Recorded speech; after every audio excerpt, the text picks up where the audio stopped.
জ্ঞানশ্ৰী বৰা, মই জানিব খুজিছো এই প্ৰসংগত আপোনাৰ ধাৰণা আৰু বৰ্তমান নতুন দিল্লীৰ পৰিস্থিতি। জ্ঞানশ্ৰী। হয়, বৰ্তমান পৰিস্থিতিটো যথেষ্ট আগতকৈ ঠিকেই আছে। আমি বৰ্তমান পাৰ্লিয়ামেণ্টৰ সন্মুখত ইণ্ডিয়া গেট আৰু পাৰ্লিয়ামেণ্টৰ মাজৰ অংশটোতে আছোঁ এতিয়াও, আৰু ইয়াত 4:30মান বজালৈকে বহুত ভয়ংকৰ পৰিৱেশ আছিলে। বহুত বেয়াকৈ কন্দুৱা গেছ এৰি দিয়া হৈছিলে, শূন্যত গুলী চালনা হৈছে বহুত ঠাইত। গতিকে ইয়াত যিদৰে পিটিছে আপোনালোকেও হয়তো দেখিছে, আৰু নেটৱৰ্কৰ বহুত বেছি সমস্যা আজিৰ দিনটোত ইয়াত নেটৱৰ্ক জেমাৰ লগোৱা হৈছে। গতিকে এতিয়া কিন্তু ইয়াত নৰ্মেল। আমাৰ কিছু আচলতে CJPৰ লগত জড়িত অসমৰে ল'ৰা ছোৱালী যন্ত্ৰ মন্ত্ৰত আছে, তেওঁলোকৰ লগতো আমি অলপ আগতে কথা হৈছোঁ। তেওঁলোক তাৰ ওচৰে পাজৰে আছে, কিছুসংখ্যক যন্ত্ৰ মন্ত্ৰৰ সেই নিয়েৰেষ্ট এৰিয়াটোতে আছে, কিন্তু তাতো পৰিস্থিতি বৰ্তমান অৱস্থাত নৰ্মেল বুলিয়ে কৈছে। গতিকে যিসকল প্ৰতিবাদকাৰী আছিল আলোচনাটোৰ পিছত বা বৰ্তমান প্ৰেক্ষাপটত হয়তো সকলো ভিন্ন ভিন্ন ঠাইত ভাগৰে জোগৰে ক'ৰবাত ৰৈ আছে। কিন্তু যিটো আমি দিনত পৰিৱেশ দেখিছিলোঁ, দিনৰ পৰিৱেশটোত বহুত বেছি মানুহ, হয়তো আপুনি যিটো কথা কৈছে যে ভিন্ন ভিন্ন স্থানত, কাৰণ আহিবলৈ ৰাস্তা নাই, মেট্ৰ' ব্লক, কোনো অটো গাড়ী চলাই মানুহ আহিব পৰা নাই। কিন্তু দিল্লীৰ বিভিন্ন ঠাইত একেই ট্ৰেফিক জাম, বিভিন্ন ঠাইত ক'তো ইজনে সিজনক আমি আজি নিজেই লগত অহা মানুহখিনিয়ে ইজনে সিজনক যোগাযোগ কৰিব পৰা পৰিৱেশ এটা নাছিল। গতিকে ভিন্ন ভিন্ন ঠাইত আমি জানিবলৈ পাইছোঁ বহুত বেছি মানুহ হৈছে, হয়তো আপুনি কোৱাৰ দৰে 5 লাখৰো অধিক মানুহ হ'ব পাৰে। আৰু বৰ্তমান প্ৰেক্ষাপটত ইয়াৰ পাছৰ সিদ্ধান্তখিনি কি হয় সেইখিনি চাবলৈ আমিও বাট চাই আছোঁ। সেইখিনি আমিও আচলতে অভিষেক দীপকে তেওঁলোকৰ লগত কথা পাতি আমিও আচলতে তেওঁলোকৰ সিদ্ধান্তখিনি কি হয় সেইখিনি জানিবলৈ চেষ্টা কৰিম। এতিয়া মূল কথাটো হৈছে যে আপোনাৰ যিখিনি দাবী আজি চৰকাৰৰ লগত উত্থাপন কৰা হ'ল, এই দাবীখিনিৰ প্ৰসংগত চৰকাৰৰ ফালৰ পৰা কেৱল তেওঁলোকে যদিও মেমৰেণ্ডাম গ্ৰহণ কৰিছে, কোনো ধৰণৰ স্পষ্টীকৰণ এতিয়ালৈকে অহা নাই, চৰকাৰে কি সিদ্ধান্ত ল'ব এইটো কথা কোৱা নাই, বা ধৰ্মেন্দ্ৰ প্ৰধানৰ আচলতে যি পদত্যাগৰ প্ৰসংগ তেওঁলোকে বাৰে বাৰে দাবী কৰি আছে, পদত্যাগৰ বিষয়টোতো গভৰ্ণমেণ্টৰ ফালৰ পৰা এতিয়ালৈকে কোনো ধৰণৰ ক্লিয়াৰিফিকেশ্যন অহা নাই। গতিকে অনাগত দিনত কিন্তু এই প্ৰটেষ্ট, আনকি নেহা যিগৰাকী ছাত্ৰী তেওঁলোকে অনশন কৰি আছিলে, তেওঁলোকে যদিও অনশন ভংগ কৰিছে, এইটো কথা স্পষ্ট কৰিছে যে চৰকাৰে যেতিয়ালৈকে দাবীসমূহ মানি নলয়, চৰকাৰৰ স্থিতি স্পষ্ট নহয়, তেওঁলোকে কিন্তু প্ৰতিবাদ অব্যাহত ৰাখিব। গতিকে অনাগত দিনত আমি ভাবিছোঁ যে প্ৰতিবাদ অব্যাহত থাকিব। কিন্তু এই কথাটো বহুত আচৰিত হৈছোঁ যে ইমান বেছি ভয়ংকৰ ৰূপত আজি ইয়াত প্ৰতিবাদ দমন কৰিবলৈ চেষ্টা কৰা হৈছে। আচলতে যিদৰে কাৰোবাৰ মূৰ ফালি দিয়া হৈছে, কাৰোবাক মাৰপিট কৰি বহুত বেয়াকৈ আচলতে আঘাতপ্ৰাপ্ত কৰা হৈছে, এইটো বৰ ভয় লগা পৰিৱেশ এটা সৃষ্টি হৈছে। এতিয়াও আমি ভয়ত আছোঁ, আমি নিজে যিহেতু এতিয়াও বাহিৰত আছোঁ, গতিকে এটা ভয় এতিয়াও আছে যে ইয়াৰ পাছতো ৰাতিৰ সময়ত কেনেবাকৈ ক'ৰবাত আকৌ গুলীয়াগুলি হ'ব নেকি, কাৰণ কনট প্লেচত সেইটো এটা ঘটনা হৈ গৈছে। গতিকে এনেধৰণৰ পৰিৱেশবোৰক লৈ হয়তো সকলো ভয় আশংকাই বিভিন্ন স্থানত আছে। অসমৰ পৰাও বিভিন্নজন আহিছিলে, কিন্তু আমি কাকো যোগাযোগ কৰিব পৰা নাই এতিয়ালৈকে। জ্ঞানশ্ৰী, এতিয়া আপোনাৰ লগত ইণ্ডিয়া গেটৰ সমীপত কিমান মানুহ সমবেত হৈ আছে? নাই, এতিয়া আমাৰ লগত বিশেষ মানুহ নাই। ইণ্ডিয়া গেটৰ সমীপত বহুত মানুহ এতিয়াও, কিন্তু সকলো বিভিন্ন ঠাইৰ পৰা অহা মানুহ। আচলতে ইণ্ডিয়া গেটৰ সমীপত এইখিনি এৰিয়াত সিঁচৰতি হৈ আছে মানুহবোৰ বেলেগ বেলেগ ঠাইত, একে ঠাইতে গ্ৰুপ ৱাইজত মানুহ নাই, কাৰণ থাকিবলৈ দিয়া নাই একে ঠাইতে একেলগতে বহুত মানুহ। কিন্তু আপোনালোক যন্তৰ মন্ত্ৰলৈ উভতি যোৱাৰ কোনো অৱকাশ নাই, কাৰণ যন্তৰ মন্ত্ৰ ইতিমধ্যে খালী কৰি দিয়া হৈছে আৰু চাৰিওফালে বেৰিকেড লগাই এইটো বন্ধ কৰি দিয়া হৈছে। গতিকে যদি আন্দোলন অব্যাহত থাকিব নে আন্দোলন আপোনালোকে বন্ধ কৰিব? আমি যিহেতু আন্দোলনটোৰ আয়োজনত CJPৰ বিষয়ববীয়াসকল জড়িত আছে, আমি ইয়াৰ পাছত তেওঁলোকক যোগাযোগ কৰিবলৈ চেষ্টা কৰিম। তেওঁলোকৰ লগতো আমি যোগাযোগ কৰিব পৰা নাই, আমি বিভিন্নজনে যোগাযোগ কৰিব, কাৰণ নেটৱৰ্কৰ বহুত আজি সমস্যা হৈ আছে।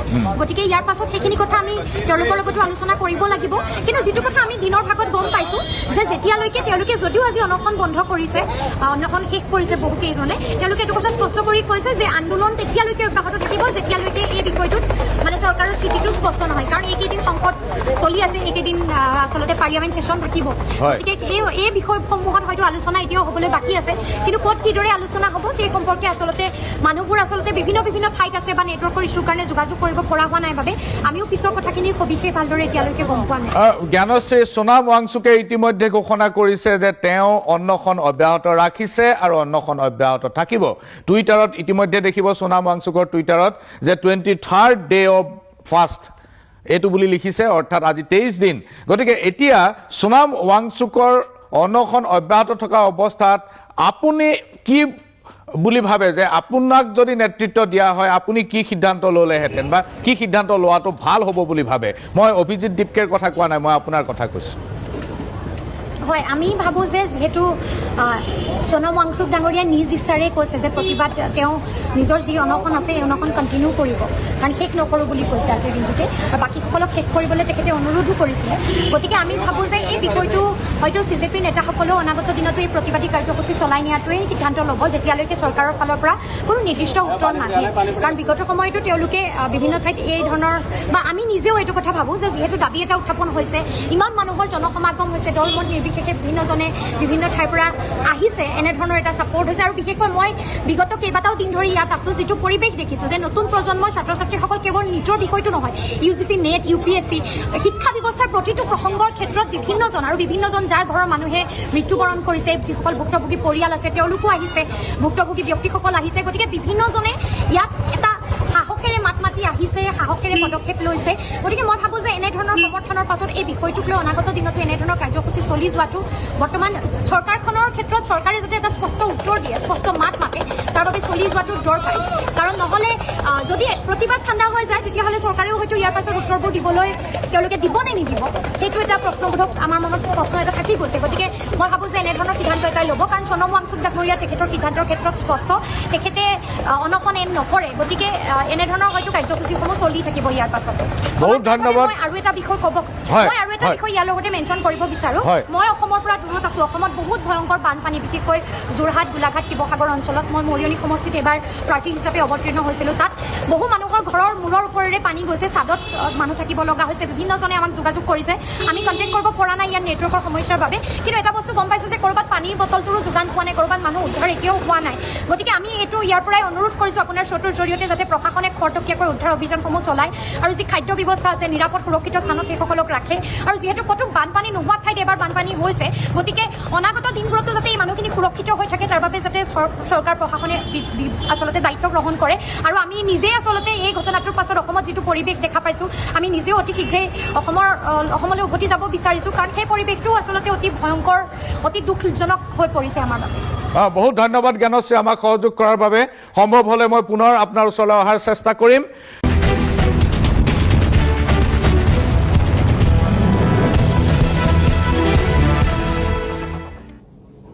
প্ৰিয় দৰ্শক জ্ঞানশ্ৰী বৰাৰ কথাৰ পৰা বুজা গ'ল যে সোণম ৱাংচুকে যিহেতু অনশন ভংগ কৰা নাই গতিকে এতিয়া সমস্ত কথা CJPৰ নেতৃত্ব আৰু চৰকাৰৰ ওপৰত নিৰ্ভৰ কৰিছে চৰকাৰে নেশ্যনেল ডেমক্ৰেটিক এলায়েন্সৰ কাইলৈ এখন সভা দিছে এই সভাত হয়তো এই বিষয়টো আলোচনা কৰা হ'ব আৰু তাৰপিছতে হয়তো চৰকাৰে সিদ্ধান্ত ঘোষণা কৰিব আৰু তাৰপিছতে আমি কক্ৰজ জনতা পাৰ্টীৰ নেতাসকলৰ কথা জানিব পাৰিম মই এতিয়া যাব খুজিছোঁ আমাৰ অতিথিসকলৰ ওচৰলৈ মই প্ৰথমতেই কংগ্ৰেছ দলৰ সম্বিত শৰ্মাক সুধিব খুজিছোঁ আপোনাৰ অপেনিং ৰিমাৰ্ক পৰিস্থিতিটো এনেকুৱা কিয় হ'ল নাই চাওক না CJPৰ এই গোটেই কথাখিনি CJP দলটো আচলতে সেই ডিজিটেল মাধ্যমত এটা গঠন হোৱা দল এটা সেইটোৱে এটা বৰ জেনুইন কজ এটা লৈ পেলাই তেওঁলোকে প্ৰতিবাদ কৰিছিল তেওঁলোকে কৈছিল যে এই নিটৰ পৰীক্ষাৰ যি গাফিলতি সেইটো চৰকাৰে স্বীকাৰ কৰক আৰু ইয়াক আগলৈ এটা সুৰক্ষিত উপায়েৰে নিয়ম অনুসৰি হওক আৰু এই পৰীক্ষাটোৰ যিটো বিসংগতি দেখা গ'ল সেই বিসংগতি আচলতে আমাৰ দেশত ষ্টুডেণ্টৰ মাজত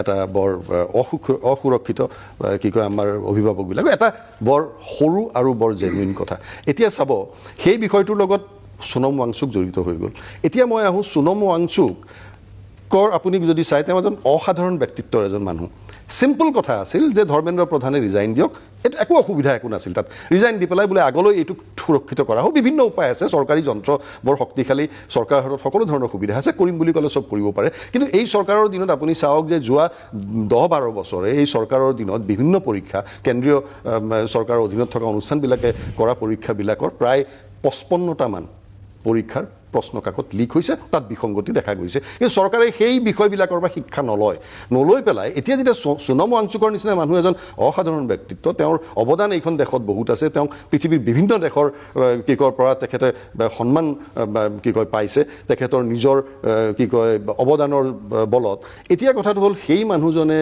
লাডাখৰ ষ্টেটহুড ডিমাণ্ড কৰি পেলাই প্ৰায় 2 মাহ ধৰি অন্বেষণত আছিল এতিয়া সেই ষ্টেটহুড ডিমাণ্ডৰ কি কয় যিটো কি কয় ইস্যুটো আছিল সেই ইস্যুটো আপোনাৰ 24ত কেন্দ্ৰীয় চৰকাৰে অমিত শ্বাহে নিজেই লডাখৰ মিটিঙত কৈছিল যে আমি এইবাৰ চৰকাৰ আহিলে পূৰ্ণাংগ ৰাজ্য আমি দিম আৰু তেওঁলোকে বিচাৰিছিল 6 ছিডুলৰ আণ্ডাৰত এতিয়া চাব সেইখিনি সময়ত সোনাম ৱাংচুক কিন্তু আমাৰ প্ৰধানমন্ত্ৰী বা বিজেপি দলৰ সমৰ্থকে এক প্ৰকাৰ তেওঁ অপেনলি সমৰ্থনো কৰিছিল যে হয় এনেকুৱা এটা ষ্ট্ৰং এতিয়া মই 70 যেতিয়া প্ৰত্যাহাৰ কৰা হ'ল 57A যেতিয়া 54A যেতিয়া প্ৰত্যাহাৰ কৰা হ'ল তেতিয়া সোনাম ৱাংচুকে বিজেপি দলক সম্পূৰ্ণ সমৰ্থন কৰিছিল আৰু বিজেপি দলে সোনাম ৱাংচুকক সন্মুখত লৈ ইলেকশ্যন খেলিছিল এক্সেক্টলি এতিয়া কথাটো হ'ল কনফ্লিক্টটো ক'ত আৰম্ভ হ'ল সোনাম ৱাংচুকৰ লগত তেওঁ বিচাৰিলে 6 ছিডুলৰ আণ্ডাৰত যাতে ষ্টেট পায় লাডাখে কিয় তেওঁ মন কৰিলে যে কেন্দ্ৰীয় চৰকাৰৰ এটা অভিপ্ৰায় হৈছে কেন্দ্ৰীয় চৰকাৰৰ এটা ভিতৰৰ এটা অভিসন্ধি আছে যে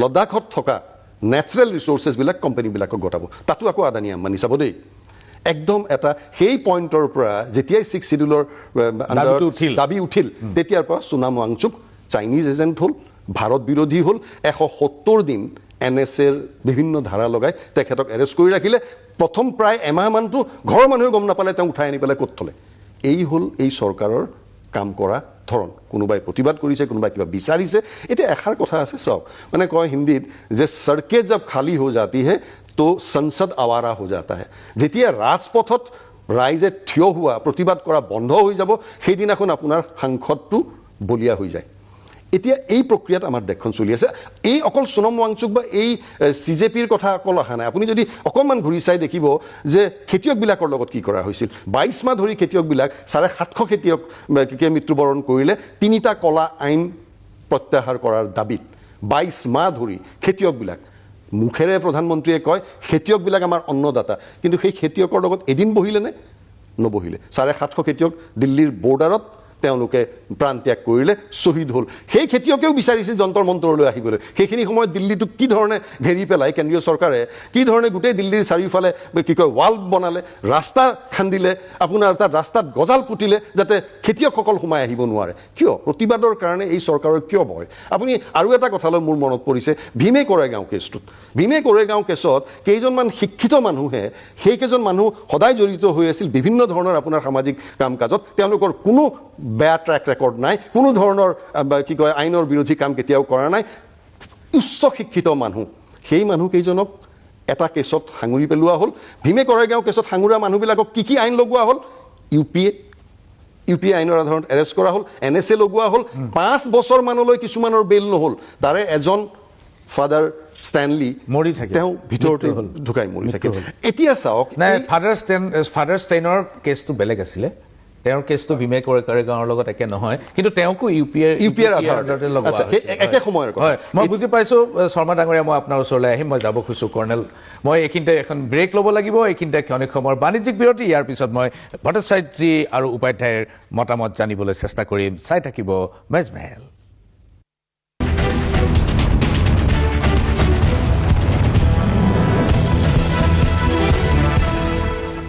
ঘূৰি আহিছোঁ মেজমেলৰ মজিয়ালৈ আৰু মেজমেলত আমি আলোচনা কৰি আছিলোঁ আজিৰ নতুন দিল্লীৰ ভয়ংকৰ পৰিস্থিতি প্ৰসংগত কৰ্ণেল ভট্টাচাৰ্যজী অপেনিং ৰিমাৰ্ক আপুনি কি কয় কিয় এনে হ'বলৈ পালে প্ৰথম কথা এইটো যে নীট কেৱল মাথো এটা পৰীক্ষা নহয় নীট হ'ল আমাৰ দেশৰ চিকিৎসা জগতৰ ভৱিষ্যত কাৰণ শিক্ষাৰ্থীসকল যোনে নীট দিয়ে গৈ পেলাই ডাক্তৰ হয় আৰু চাবলৈ হ'লে আমি দেখিছোঁ যে প্ৰায় 23 লাখ যুৱক যুৱতী এই পৰীক্ষাটোত বহে আৰু চৰকাৰী সিট যদি মই চাওঁ তেতিয়াহ'লে মাত্ৰ 60,000 চৰকাৰী সিট আৰু 72,000 হ'ল বেচৰকাৰী অৰ্থাৎ প্ৰাইভেট সিট তাৰ মানে যদি চৰকাৰী সিটৰ ফালৰ পৰা চাওঁ 100 জনৰ ভিতৰত 3 জন মাত্ৰ 3 জনেহে চৰকাৰী সিট পাব 2.6 আচলতে আৰু যদি মই প্ৰাইভেট সিটবোৰ লগ ধৰি দিওঁ তাৰমানে 6 জনে পাব অৰ্থাৎ 94 জনে সিট নাপায় আৰু সেই কাৰণে নীটৰ কাৰণে ইমান হাবাথুৰি হয় আৰু এই হাবাথুৰিৰ কাৰণে আমি দেখিছোঁ যে 2019 চনত প্ৰথমবাৰৰ কাৰণে নেশ্যনেল টেষ্টিং এজেন্সি অৰ্থাৎ NTA দায়িত্ব দিছিল নীট পৰীক্ষাটো চলাবলৈ আৰু তাৰপিছত এই যে এই বছৰ যি হ'ল এইটো প্ৰথমবাৰৰ কাৰণে হোৱা নাই আমি দেখিলোঁ 2024 চনত যেতিয়া প্ৰায় 23 লাখ যুৱক যুৱতীয়ে এই পৰীক্ষাটো দিছিল তেতিয়া বিহাৰ আৰু বিশেষকৈ পাটনা আৰু গুজৰাটৰ কিছু অঞ্চলৰ পৰা কিছু বিসংগতিৰ কথা শুনা গৈছিল আৰু এই NTA যে এই টেষ্টটো কণ্ডাক্ট কৰিছিল তাৰ বিসংগতিটো এইটোৰ পৰা গম পোৱা যায় যে প্ৰথমতে 67 জনে 720ৰ ভিতৰত 720 নম্বৰ পাইছিল আৰু এনেকুৱাও হৈছিল যে 1,500তকৈ বেছি ছাত্ৰ ছাত্ৰীক নম্বৰ বঢ়াই দিয়া হৈছিল অৰ্থাৎ গ্ৰেছ মাৰ্ক দিয়া হৈছিল আৰু গ্ৰেছ মাৰ্ক কিহৰ কাৰণে এইটো কোৱা হৈছিল যে পৰীক্ষাৰ সময় সিহঁতে সময় কম পালে সময় কম কিন্তু নম্বৰ বেছি আৰু ইয়াৰ লগতে আৰু এটা ইণ্টাৰেষ্টিং কথা নিটত 180টা প্ৰশ্ন থাকে আৰু প্ৰত্যেক প্ৰশ্নত 4 নম্বৰকৈ পায় অৰ্থাৎ আপুনি 4 নম্বৰকৈ পাব কিন্তু এনেকুৱাও কিছুমান আছিল ছাত্ৰ ছাত্ৰী যোনে 718 পাইছে যোনে 719 পাইছে অড নাম্বাৰ পাইছে গতিকে তাৰ মানে NTA কি পৰীক্ষা কৰিছিল বা কি পৰীক্ষা চলাইছিল সেইটো আমি দেখিলোঁ যে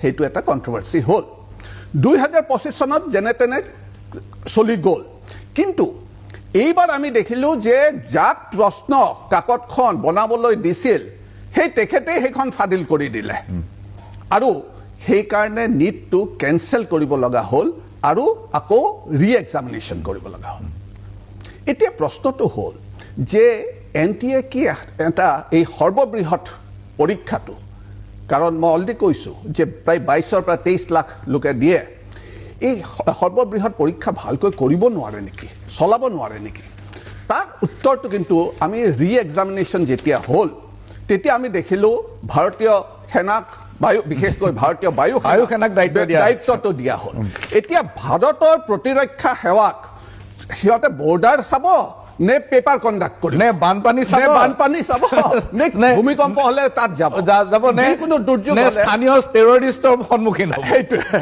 গতিকে সকলো কাম সেনাই কৰিব নেকি আৰু যদি সকলো কাম সেনাই কৰিব লাগে তেতিয়াহ'লে NTAৰ আমাৰ প্ৰয়োজন আছে নেকি সেই প্ৰশ্ন এটা আহিছে কিন্তু মই এইটো কথা এই কাৰণে চিন্তিত হৈছোঁ যে আমাৰ ছাত্ৰ ছাত্ৰীৰ ভৱিষ্যতৰ কথা এইটো আৰু আমি দেখিছোঁ এইটো সৰ্ববৃহৎ পৰীক্ষা ল'ৰা ছোৱালীয়ে আজিকালিৰ দিনত আমি যুৱক যুৱতীৰ যি দেখিছোঁ সকলোৱে প্ৰায় সকলোৱে এবছৰ ৰখি পেলাই নিটৰ কাৰণে বহি পঢ়ে আৰু তাৰপিছত এবছৰ লোকচান কৰি তাৰপিছত পৰীক্ষা দিয়ে আৰু তেনেকুৱা পৰিস্থিতিত যদি এনেকৈ পেপাৰ ফাদিল হয় যদি এনেকৈ ৰি-এক্সামিনেশ্যন হয় আপুনি ল'ৰা ছোৱালীৰ কথা চাওক আপুনি সিহঁতৰ দেউতাক মাকৰ কথা চাওক যে এটা পৰিয়াল প্ৰায় নষ্টৰ নিচিনা হৈ যায় কাৰণ আৰ্থিকভাৱেও অনেক সক্ষম নহয় সেই ল'ৰা ছোৱালীৰ কথা কি হ'ব গতিকে সেইকাৰণে মই ভাবোঁ যে এই নিট পৰীক্ষাৰ যোনটো গাফিলতি হৈছে সেইটোৰ কিন্তু কোনোবাই দায়িত্ব ল'ব লাগিব কিশোৰ উপাধ্যায় নহয় চাওক এই যিটো কথা নিটক লৈ যিখিনি কথা বতৰা হৈছে যে নিটৰ কুৱেশ্যন পেপাৰ লিক হোৱা বা তাৰ ছাবচিকুৱেণ্ট ছাত্ৰ ছাত্ৰীৰ যিখিনি বিষয়বস্তু আছে তাততো কাৰো দিমত থাকিবই নোৱাৰে আৰু এইটো মোৰ ভতিজা ছোৱালীয়ে এইবাৰ দিছে মোৰ ল'ৰাই অহাবাৰ দিব চ' বিং এ গাৰ্জেন বুলিয়েই নহয় আমি সকলো নাগৰিকেই ল'ৰা ছোৱালীৰ যিহেতুকে নিট বুলি নহয় সকলো ধৰণৰ এক্সাম নিট নেট আজি যিমান পৰীক্ষা হৈছে APSC UPSC সকলো ধৰণৰ পৰীক্ষাই ভালকৈ হ'ব লাগিব তাত দিমত কাৰো থাকিব নোৱাৰে আমাৰ বিষয়টো কোনটো বিষয়টো হ'ব ল'ৰা ছোৱালীয়ে স্বচ্ছতাৰে পৰীক্ষা দিব পাৰিব লাগিব চৰকাৰৰ সেইখিনি দায়িত্ব আৰু চৰকাৰ হিচাপে চৰকাৰৰ দায়িত্বৰ পৰা আঁতৰি যাব নোৱাৰে এতিয়া মই আপোনাক খালি ঘটনাৰ এটা মানে যিখিনি বিষয় ক্ৰনলজি যে মে' 3 তাৰিখে ঘটনাটো হ'ল চৰকাৰে গম পালে চৰকাৰে পৰীক্ষা বাতিল কৰিলে 23 জুনৰ দিনা চৰকাৰে কোনো ধৰণৰ খেলি মেলি নোহোৱাকৈ চৰকাৰে যিকোনো পৰ্যায়ত অনুষ্ঠিত কৰিলে আন্দোলনটো ক'ৰ পৰা আহিছে আজি যিটো আন্দোলন হৈছে আজি যদি 3 মে'ৰ ঘটনা হ'ল 4 মে'ৰ পৰাই যদি আন্দোলন কৰাহেঁতেন আমাৰো ক'বলগীয়া একো নাছিল আজি তেওঁলোকে আন্দোলন ক'ৰ পৰা কৰিছে আন্দোলন নিটৰ বিষয় লৈ আন্দোলন হোৱা নাই নহয় আন্দোলন হৈছে সুপ্ৰিম কোৰ্টৰ চিফ জাষ্টিছে কাৰোবাক ককৰোচ ক'লে সুপ্ৰিম কোৰ্টৰ সেই চিফ জাষ্টিছে ককৰোচ কোৱাৰ ৰিয়েকশ্যন হিচাপে কিবা এটা ছ'চিয়েল মিডিয়াত এটা পেজ এটা খোলাক লৈ এজন নিবনুৱা মানুহ আমেৰিকাত গৈ তাৰ পৰা বনোৱা হ'বলৈ ইয়ালৈ গুচি আহি এই আন্দোলনটো 28 জুনৰ পৰা আৰম্ভ হ'ল। আজি ৱাংচুক ডাঙৰীয়াইতো 3 মে'ৰ পৰা 4 মে'ৰ পৰা আন্দোলন কৰা নাই। ৱাংচুক ডাঙৰীয়াই আন্দোলন কৰিছে। এতিয়া কি আন্দোলন কৰিবলৈ পঞ্জিকা চাই কৰিব লাগিব নেকি? না পঞ্জিকা চাই কৰিব লাগিব। আপুনি বিষয়টো যেতিয়া ঘটনা হৈছিল দ্বিতীয় পৰীক্ষা হোৱাৰ পিছত আপোনালোকে আন্দোলন শুনক, মই আন্দোলন কৰিম, তাৰিখ বাৰ আপুনি নিৰ্ধাৰণ কৰিব নেকি? মই নহয়, মই এজন গাৰ্জেন হিচাপে আপোনালোকে 3 তাৰিখে 3 মে'ৰ দিনা যেতিয়া ঘটনা হ'ল 4 মে' 5, 6, 7 কিয় নহ'ল?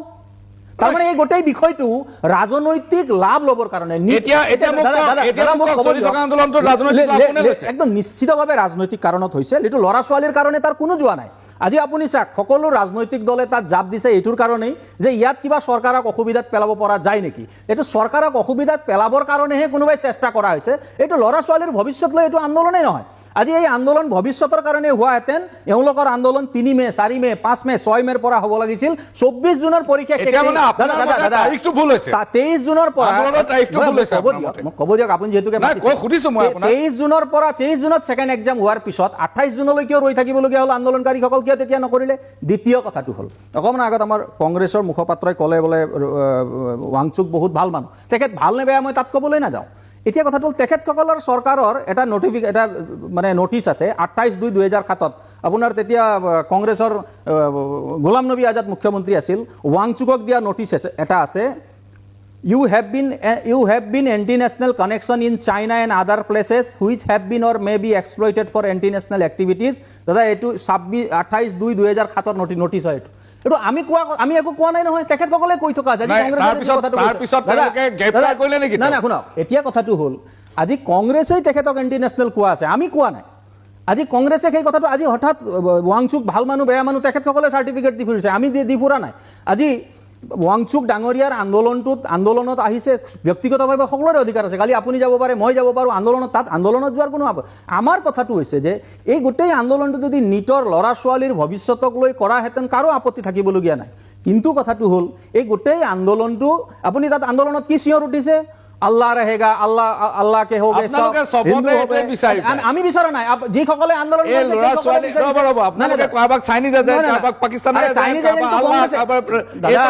এইটো আমি কোৱা কথা নহয়। যিটো আন্দোলন হৈছিল সেই আন্দোলনতো এইবিলাক কথা কোৱা হৈছে।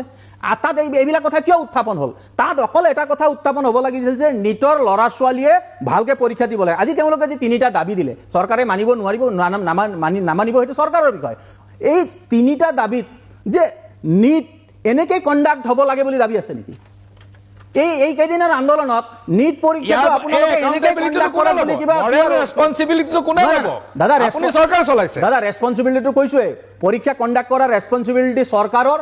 3 মে'ৰ দিনা চৰকাৰক যেতিয়া পৰীক্ষা কণ্ডাক্ট কৰিলে নহ'ল, 23 জুনৰ দিনা চৰকাৰে সময়ছোৱাত যে ইমানবোৰ ছুইচাইড হ'ল, দাদা নো ডাউট সেইটো চৰকাৰৰ ৰেছপন্সিবিলিটি। কিন্তু চৰকাৰ হয়, সেইটোতো আমি নাই মনা বুলি কৈছোঁ নেকি? আমি মানিছোঁ যে ইমান ল'ৰা ছোৱালীবিলাক যিকেইজন ল'ৰা ছোৱালীৰ ছুইচাইড হ'ল তাৰ প্ৰতি চৰকাৰৰ সহমৰ্মিতা সকলো বিষয় আছে। মোৰ কথাটো হৈছে যে এই গোটেই আন্দোলনটো ল'ৰা ছোৱালীৰ ভৱিষ্যতৰ নামত সকলোৱে এইসকল মানুহে খিয়াল হাইনাই মাংস চিঙাৰ নিচিনা কাঢ়াৰ নিচিনা এইসকল মানুহে সেইসকল ল'ৰা ছোৱালীৰ ইছুক ডাইভাৰ্ট কৰি নিজৰ ৰাজনৈতিক এজেণ্ডা আগত ল'বৰ কাৰণে কাম কৰা হৈছে। ধন্যবাদ। মই আপোনাৰ ওচৰলৈ আহিম, মই পুনৰ সম্বিত শৰ্মাৰ ওচৰলৈ যাব খুজিছোঁ। কিশোৰ উপাধ্যায়ে কৈছে আৰু আপুনি কৈছে 55টা পৰীক্ষাৰ পেপাৰ লিক হৈছে। কথাটো সংখ্যাটো মই নাজানো, কিন্তু বহু সংখ্যক পেপাৰ লিক হৈছে। হয়, এটা উদাহৰণ মই আজি ৰাজহুৱাভাৱে আপোনালোকক কওঁ, এইটো মোৰ ব্যক্তিগত অভিজ্ঞতা। NTA দ্বাৰা পৰিচালিত এটা পৰীক্ষা, যিটো পৰীক্ষা ক'ভিডৰ পৰৱৰ্তী অৱস্থাত হৈছিল।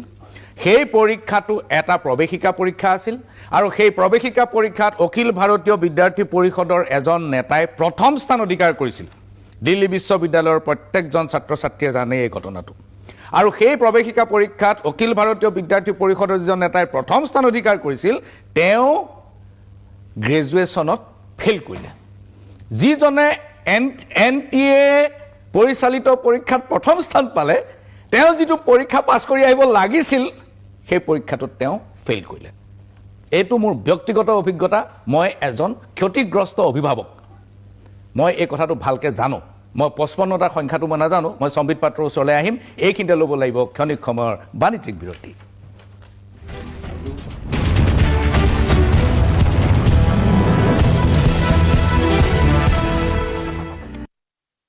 ঘূৰি আহিছোঁ মেজমেলৰ মজিয়ালৈ আৰু আমি আলোচনা কৰি আছোঁ নতুন দিল্লীৰ আজিৰ পৰিস্থিতি। সম্বিত শৰ্মা কংগ্ৰেছ মুখপাত্ৰ, মই আপোনাৰ পৰা জানিব বিচাৰিম কিশোৰ উপাধ্যায়ে যিখিনি কথা কৈছে, আৰু আপুনি কৈছে কমেও 55টা পৰীক্ষাৰ এনেকুৱা খেলি মেলি হৈছে, অনিয়ম হৈছে, কিন্তু কথাটো হ'ল যে নৈতিক দায়িত্ব স্বীকাৰ কৰিব কোনে?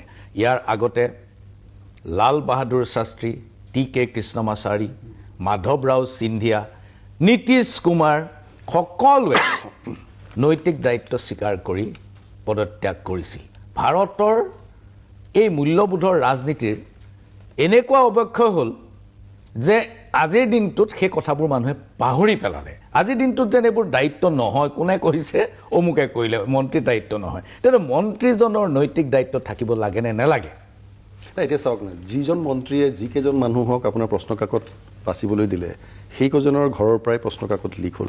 এতিয়া আহোঁ আপুনি কোৱা বিষয়টো লৈ পেলাই যে কোচিং চেণ্টাৰ যিবিলাক আছে, যিবিলাক কোচিং চেণ্টাৰৰ লগত নেক্সাছ দেখা গৈছে পৰীক্ষাত, বা ক'ত কি কয় ল'ৰা ছোৱালী, তেওঁলোকৰ তাত কোচিং কৰা ল'ৰা ছোৱালীয়ে ক'ত পৰীক্ষা দিব, কোনটো হলত পৰীক্ষা দিব, কোনটো ষ্টেটত দিব, তাত কি ধৰণৰ বন্দোবস্ত আছে, এই গোটেই কথাটো ইয়াৰ আগৰবাৰো নীটৰ পৰীক্ষাত দেখা গৈছিল বিসংগতি, যিটো কথা আমাৰ ভট্টাচাৰ্য ডাঙৰীয়াই ক'লে অকণমান আগতে, যে বিহাৰ বা ৰাজস্থান, হাৰিয়ানা, এই গোটেই বেল্টত, আৰু তাত লগত সাঙুৰ খাই থকা মানুহকেইটা কিন্তু বিজেপি দলৰ। এতিয়া সেইটো এটা কি কেনেকৈ উত্তৰ দিয়ে বিজেপিয়ে নাজানো, কিন্তু বিজেপিৰ ডাঙৰ কথাটো হ'ল এতিয়া যেনেকৈ আমাৰ কিশোৰ ডাঙৰীয়াই ক'লে যে কিয় প্ৰতিবাদ কৰিছে, প্ৰতিবাদৰ পিছত কিবা ষড়যন্ত্ৰ আছে। এই ষড়যন্ত্ৰটো সদায় তেওঁলোকে দেখে, বিজেপিৰ এইটো যোৱা 14 চনৰ পৰাই যে ষড়যন্ত্ৰই দেখে। এতিয়া যেনেকৈ মই ভীমে কৰেগাঁৱৰ কথাটো কৈছিলোঁ, ভীমে কৰেগাঁৱত ষড়যন্ত্ৰটো কি আছিল?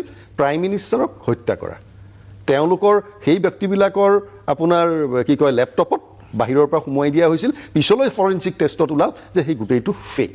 এতিয়া চাব, অকল ফেকেই নহয়, সেইটো বাহিৰৰ পৰা ভৰাই দিয়া হৈছিল, বাহিৰৰ পৰা ভৰাই, আৰু তেওঁলোকে মেছেজবোৰ খোলাৰো কোনো প্ৰমাণ নাই, মেছেজ খোলাই নাই, তেওঁলোকে দেখাই নাই সেই মেছেজবোৰ। চাওক, এনেকুৱা এটা ষড়যন্ত্ৰত যেতিয়া চৰকাৰী যন্ত্ৰ লিপ্ত হ'ব, তাৰপিছত আপুনি চাওক যে এই যে অলিম্পিয়ান ছোৱালী কেইগৰাকীয়ে কি বিচাৰিছিল যে তেওঁলোকৰ ওপৰত ৰেছলিং ফেডাৰেশ্যন অফ ইণ্ডিয়াৰ আপোনাৰ কি কয় সভাপতিজন, যিজন বিজেপিৰ MP ব্ৰিজভূষণ চৰণ সিং, তেওঁৰ পদত্যাগ লাগে, কাৰণ তেওঁ অতিশয্যা চলাইছে সৰু সৰু ল'ৰা ছোৱালী, সৰু সৰু ছোৱালীৰ ওপৰতো। এই চৰকাৰে স্বীকাৰ কৰিলে নাই? আমি আশা কৰোঁ নেকি যে ধৰ্মেন্দ্ৰ প্ৰধানে অহাকালি ৰিজাইন দিব? হয়তো নিদিবও পাৰে, কাৰণ এওঁলোকৰ এই এৰোগেঞ্চিটো আমি দেখি আহিছোঁ যোৱা। আজিলৈ আপুনি মন কৰক, আমাৰ দেশৰ প্ৰধানমন্ত্ৰীজনে এটা প্ৰেছ কনফাৰেঞ্চ আজি 12 বছৰে বহক না। তেওঁ কি কয় আমাৰ সাংবাদিকবিলাকৰ আগত বহক না, ৰবীশ কুমাৰৰ লগত বহক, কেতিয়াবা কি কয় আপোনাৰ আমাৰ বিভিন্ন কি কয় সাংবাদিক আছে তেওঁলোকৰ লগত বহক না, অভিচাৰ শৰ্মাৰ লগত বহক, বা কেতিয়াবা কৰণ থাপৰৰ লগত বহক, সুধিব, উত্তৰ দিব। গণতন্ত্ৰতটো সেইটো এটা প্ৰক্ৰিয়া। তেওঁ জবাবদেহি নহয় নেকি প্ৰধানমন্ত্ৰীজনক আমি প্ৰশ্ন নকৰিম নেকি? চৰকাৰক আমি প্ৰশ্ন নকৰিম নেকি? এই প্ৰক্ৰিয়াটো কিয় হৈছে? যোনে চৰকাৰক প্ৰশ্ন কৰে, আপুনি চাওক সৰু সৰু ল'ৰা ছোৱালীবিলাককো এই চৰকাৰে কি ধৰণে ব্যৱহাৰ কৰিছে। আমাৰ দেৱাংগনা কলিতাৰ কথা আছে, কা আন্দোলনৰ বিষয়, দিল্লীত প্ৰতিবাদ কৰিছিল, সেই সময়ত এৰেষ্ট কৰা আজিও চৰ্জিল ইমাম, কি কয় উমৰ খালিদ জেলৰ ভিতৰত কেইবাৰ তেওঁলোকৰ বেইল পিটিশ্যন ডিনাই হ'ল। এইটো গণতন্ত্ৰৰ প্ৰক্ৰিয়া। কওঁতে সুপ্ৰিম কোৰ্টে কয় যে জেলটো এক্সেপশ্যন হ'ব, বেইলটো হ'ল আপোনাৰ নিয়ম, কিন্তু সঁচা অৰ্থত হৈছেনে? কিন্তু এতিয়া আকৌ আপুনি আৰু এটা বিষয় চাব যে এই চৰকাৰে বিভিন্ন ধৰণে বিভিন্ন প্ৰক্ৰিয়াৰে এটা পেটাৰ্ণ এটা দেখুৱাইছে যে তেওঁলোকে পাৱাৰত থাকিবৰ কাৰণে সকলো ধৰণৰ সাল সলনি কৰিব নিয়মৰ বাহিৰত গৈ পেলাই। কেনেকৈ 2005ৰ PMLA এক্টত সাল সলনি কৰিলে, কেনেকৈ UPA এক্টত সাল সলনি কৰিলে। আপুনি চাওক যে UPA এক্টত আজি কাৰোবাক এৰেষ্ট কৰিলে 180 দিনলৈ বেল ডিনাই কৰিব পাৰি, পুলিচ কাষ্টডিত ল'ব পাৰি। আপুনি PMLA এক্টত সাল সলনি কৰিলে 17ত, কি হ'ল সেই PMLA এক্টটো কাৰ ওপৰত ব্যৱহাৰ কৰিলে? বিৰোধীৰ ওপৰত ব্যৱহাৰ, অনন্তকাললৈ ৰাখিব পাৰি, অনন্তকাললৈ ৰাখিব মানে যেতিয়ালৈকে কেছটো সেটল নহয়। আমাৰ কৰ্ণেল ভট্টাচাৰ্যই ভালকে জানিব, যেতিয়ালৈকে কেছটো নিৰ্দোষী প্ৰমাণ নহয় তেতিয়ালৈকে মানুহজনক ৰাখি থ'ব পাৰি। আচ্ছা, বৰ ভয়ংকৰ দফা। আচ্ছা, ইলেক্টৰেল বণ্ডৰ সাল সলনি কিয় কৰিলে? ইলেক্টৰেল বণ্ডত সাল সলনি কৰি এই যে টকা পইচাখিনি গোটাই ল'লে, আজি বিজেপিৰ একাউণ্টত 10,000 কোটি টকা আছে, কোনটো পলিটিকেল পাৰ্টি আছে? কংগ্ৰেছৰ 130 কোটি টকা আছে। আপোনালোকে গোটাব এতিয়া, ঠিক আছে। আচ্ছা, এতিয়া আপোনালোকতো দীঘলীয়া সময় পাৱাৰত আছিলে, আপোনালোকে কিয় গোটাব নোৱাৰিলে? আপোনালোকৰ পাৰ্টিটোৰ চব মানুহে জেপে পকেটে ভৰাই ল'লে। এইটো পাৰ্টিৰ ফাণ্ডত কোনেও নিদিলে, বিজেপিৰ পাৰ্টি ফাণ্ডত পইচা দিছে, জেপে ভৰাইছে, কিন্তু পাৰ্টি ফাণ্ডত কিছু দিছে। আচ্ছা, PM কেয়াৰৰ টকাখিনি ক'ত গ'ল? RTI এক্টটো কোনে সাল সলনি কৰিলে? RTI এক্টটো কোনে উইক কৰিলে, সেবি এক্ট কেইটা কোনে খাল সলনি কৰিলে, কাৰ সুবিধাৰ কাৰণে আমি কিছু উপাধ্যায়ৰ পৰা শুনিম, কিন্তু ষড়যন্ত্ৰ মই প্ৰথম কৰ্ণেল ভট্টাচাৰ্যৰ ওচৰলৈ আহিব খুজিছোঁ। পৰিস্থিতিটো এনেকুৱা হ'বলৈ কিয় পালে, য'ত একেবাৰে এজন মানুহে 21 দিন পৰ্যন্ত আন্দোলন কৰি থাকিল, কোনো প্ৰতিক্ৰিয়া নাই। আজি 23 দিনত সংসদ চলো অভিযান হ'ল। আজি বিশ্বাস কৰক, আজি ল'ৰা ছোৱালী গৈছে, বম্বেৰ এগৰাকী লেডি আহিছে, তেওঁ প্লেনৰ টিকেট কৰি আন্দোলন কৰিবলৈ আহিছে।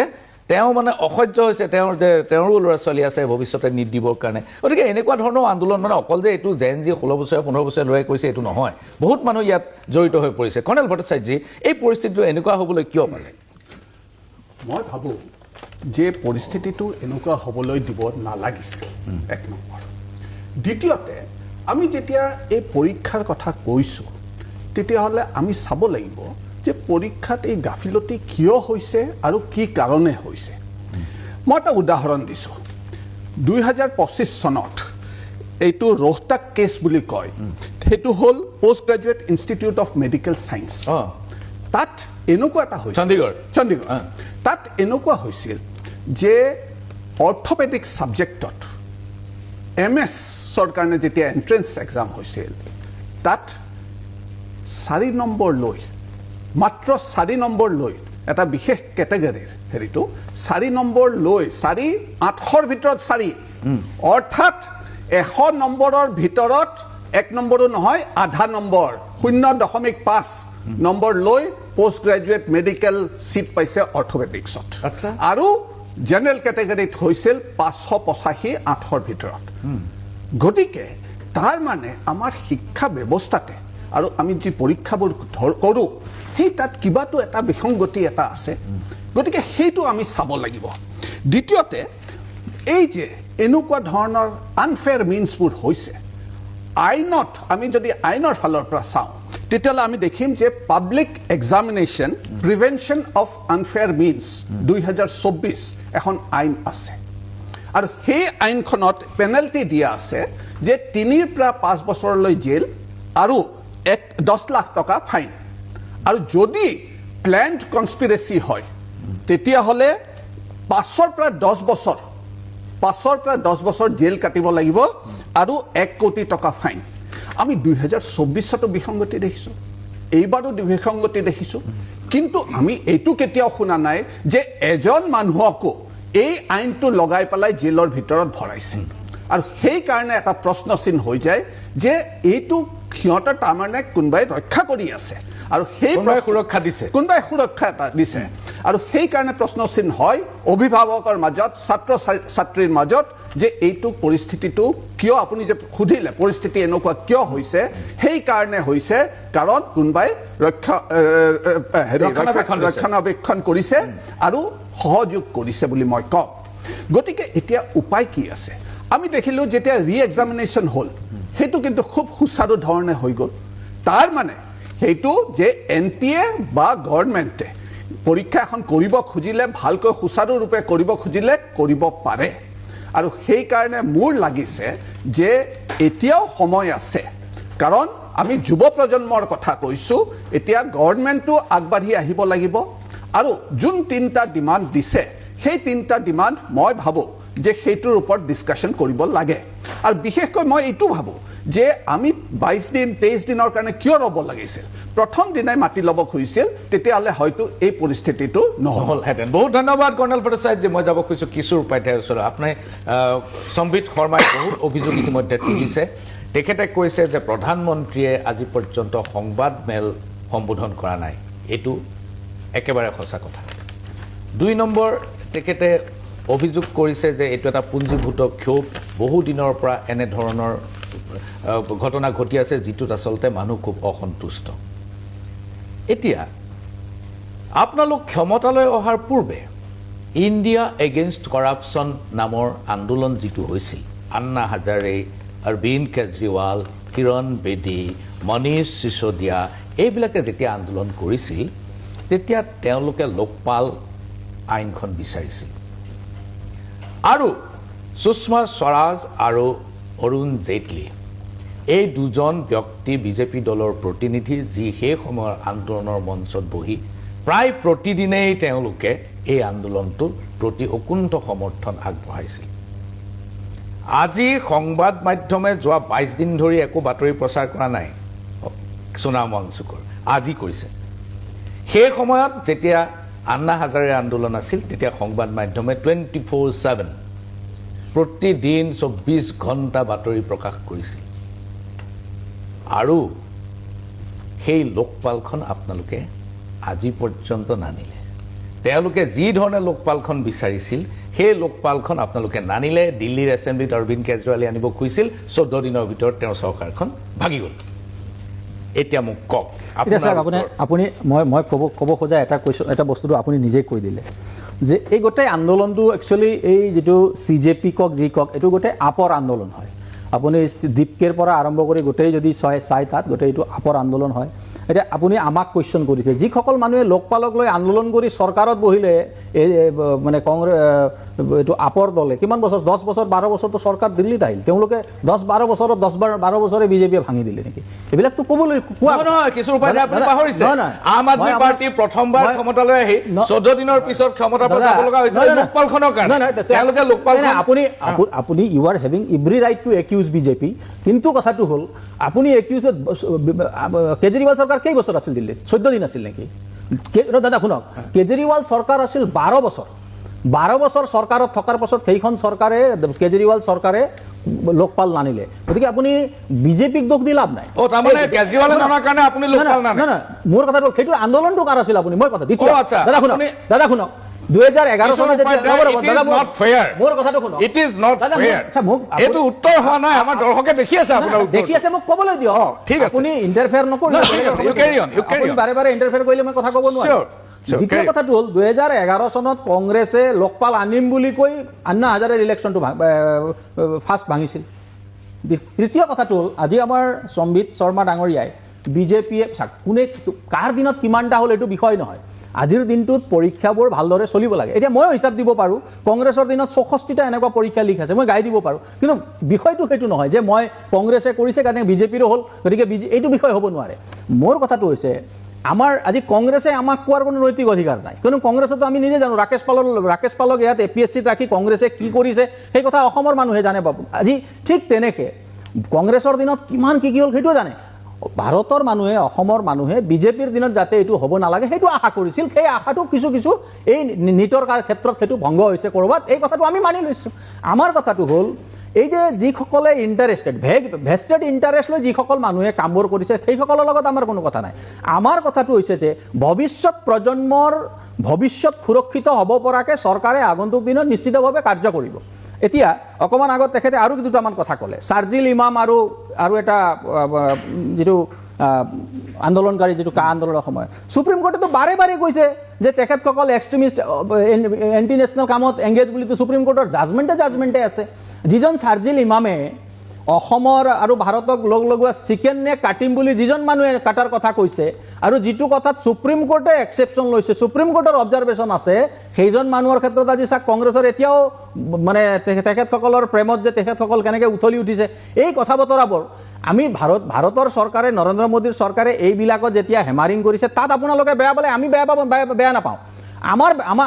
আমিও বিজেপি হিচাপে আমাৰো এটা কথা থাকিব যে নেট এনেকুৱা ধৰণৰ যিটো কিছুমান আগতে আমাৰ মানে কৰ্ণেল ডাঙৰীয়াই যিখিনি কথা কৈছে, হয় তেখেতৰ কথাত ঠিক, তেখেতৰ কথাত মই একমত যে চৰকাৰে আগন্তুক দিনত এই বস্তুবোৰ নোহোৱা কৰিবৰ কাৰণে আৰু ৰাইজক আশ্বস্ত কৰিব পৰাকৈ এই কামটো কৰিব লাগে। আৰু পাৰ্টি হিচাপে আমি চৰকাৰক এই বস্তুটো আহ্বান জনাম, তাত কোনো দিমত থাকিব নোৱাৰে। কিয়নো আমাৰ ভৱিষ্যত প্ৰজন্মৰ লগত যদি অসুবিধা হয়, ভৱিষ্যত প্ৰজন্মৰ যদি কিবা সমস্যা আছে তেতিয়াহ'লে সেইটো আমি নাগৰিক হিচাপে আমি চিন্তা কৰিব লাগিব। কিন্তু সেই বিষয়টোকে লৈ কোনোবাই ৰাজনীতি কৰিব আৰু চাৰ্জিল ইমামৰ দৰে মানুহক, আপুনি তাহিৰ হুছেইনক আপুনিতো দেখিছে, তাহিৰ হুছেইন বুলি এজন আপৰ কৰ্পৰেটৰ আছিল, সেইজন মানুহক যেতিয়া অংকিত শৰ্মা হত্যাৰ কাৰণে চৰকাৰে এৰেষ্ট কৰিছিল তেতিয়া কি কৈছিল বোলে মুছলমান হোৱাৰ কাৰণে এৰেষ্ট কৰিছে। আজিতো তেখেতক চৰকাৰে আজি কোৰ্টে কনভিক্ট কৰিছে, দোষী পাইছে। কিন্তু এই যিটো কংগ্ৰেছকে আদি কৰি যিটো ইক'চিষ্টেম আছে আপৰ পৰা আৰম্ভ কৰি, এই ইক'চিষ্টেমে দেখোন তাহিৰ হুছেইনক নিৰ্দোষী বুলি বাৰে বাৰে চাৰ্টিফিকেট দি থৈছিল। গতিকে সেইকাৰণে কংগ্ৰেছৰ চাৰ্টিফিকেটৰ প্ৰয়োজন নাই। আজি ৱাংচুকৰ কথাটো আমি ক'ব নালাগে, তেওঁ ভাল বেয়া ভাৰতৰ মানুহে চিন্তা চৰ্চা কৰিব, তেখেত বিজ্ঞানী হয় নে নহয়, সেইটো বিষয় নহয়। কিন্তু কংগ্ৰেছে 2008 চনত তেখেতসকলে চাৰ্টিফিকেট দি থৈছে, তেখেত এণ্টি নেশ্যনেল হয়, চাইনাৰ লগত ৰিলেশ্যন আছে বুলি তেওঁলোকৰ চৰকাৰে দিয়া নটিছ আছে ৱাংচুকক দিয়া। গতিকে এণ্টি নেশ্যনেল বুলি তেখেতসকলে কৈ থোৱা আছে, চাইনিজৰ লগত ৰিলেশ্যন আছে তেওঁলোকে কৈ থোৱা হৈছে। বুজি পালোঁ সম্বিত শৰ্মা, আপোনাৰ উত্তৰ মই এইটো কথা জানিব বিচাৰিম যে এইটো বহু বছৰৰ পুঞ্জীভূত ক্ষোভৰ প্ৰতিফলন নে এইটো এটা বিশেষ দাবীৰ ভিত্তিত হোৱা আন্দোলন? নহয় চাওক না, এই গোটেই বিষয়খিনিৰ লগত এটা কথা আপুনি মানিব লাগিব যে পুঞ্জীভূত ক্ষোভ আছে। কথাটো হৈছে যে গোটেই চৰকাৰখনে এই ক্ষোভবিলাক যাতে উদগীৰণ নহয় তাৰ ব্যৱস্থা এই চৰকাৰে কৰি আহিছে। মই সেই কথাটো আগতে কৈছোঁ, বহুত সাল সলনি কৰিছে, আইনবিলাক তেনেকুৱাই লৈছে। তাৰ উপৰিও চৰকাৰে বিশেষভাৱে গুৰুত্ব দিছে যে বিৰোধীটো যাতে শেষ হৈ যায়। চাব, বিৰোধী শেষ কৰাৰ গোটেই প্ৰক্ৰিয়াটোৰ লগত কি কাম চৰকাৰে কৰিছে। ইলেকশ্যন কমিশ্যনটোক হাতত লৈ পেলাই আপুনি চাওক কেইখন আপোনাৰ ষ্টেটৰ চৰকাৰ নিৰ্বাচিত হৈ অহা চৰকাৰ ভাঙিছে, যেনে আপোনাৰ মধ্যপ্ৰদেশ, মহাৰাষ্ট্ৰ, মণিপুৰৰ আপোনাৰ 17 চনৰ ইলেকশ্যনত চবতকৈ লাৰ্জেষ্ট পাৰ্টি কংগ্ৰেছ আছিল, তাত গভৰ্ণৰৰ ৰোলটো আপুনি চাওক, গোৱাত আপোনাৰ গভৰ্ণৰৰ ৰোলটো আপুনি চাওক।